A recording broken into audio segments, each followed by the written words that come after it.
অবৈধ ক্ষমতায় আওয়ামী লীগ যখন ছিল তার সবচেয়ে বড় সাফারার হচ্ছে যে সরকারটা, যে দলটার সরকার এখন ক্ষমতায় আছে, যিনি প্রধানমন্ত্রী আছেন, যিনি তার মা, তারা ব্যক্তিগতভাবে সাফার করেছেন।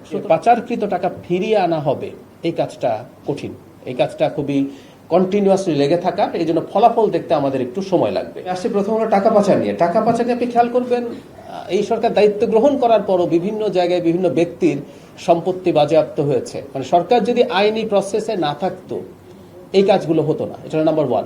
আর কুইক রেন্টাল বা বিদ্যুৎ ক্ষেত্রে টাকা, মানে অন্যান্য ক্ষেত্রে বা সেক্টরে যেভাবে টাকা লুট হয়েছে বলা হয়, এটা একটু ভিন্ন ছিল। এটার ভিন্নতাটা এই জায়গায়, এটা এক ধরনের লিগ্যাল ফ্রেমওয়ার্কের মধ্যে হয়েছিল। মানে আমরা কিন্তু সেই সময় সরকারকে ক্রিটিসাইজ করতাম যে এই চুক্তিগুলো এমনভাবে হয়েছে যেগুলো অন্যায়ভাবে কিছু ব্যক্তিকে আইনগতভাবে সুবিধা দিয়েছে। ওখানে কিন্তু আইন ছিল, এবং আপনারা একটা স্পেশাল আইন ছিল, দ্রুত সরবরাহ আইন, যেটাকে আমরা এক ধরনের ইনডেমনিটি বলতাম। সো ওইটা ওই জায়গাটা ছিল।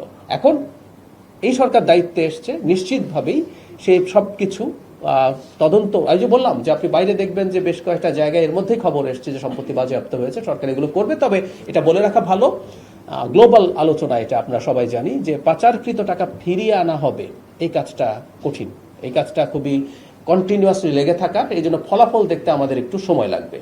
বরং আমরা এখন থেকে যেটা চেষ্টা করছি, ওইটা তো আছেই, যাতে টাকা পাচার না হয় আমরা সেই কাজটা করার চেষ্টা করবো। আপনি এটা নিশ্চিত থাকুন যে ওই সময় যে কাজটা, যারা এই কাজগুলো করেছে এই সরকার, তাদের প্রতি সিম্পাথাইজড হওয়ার কোনো কারণ নেই।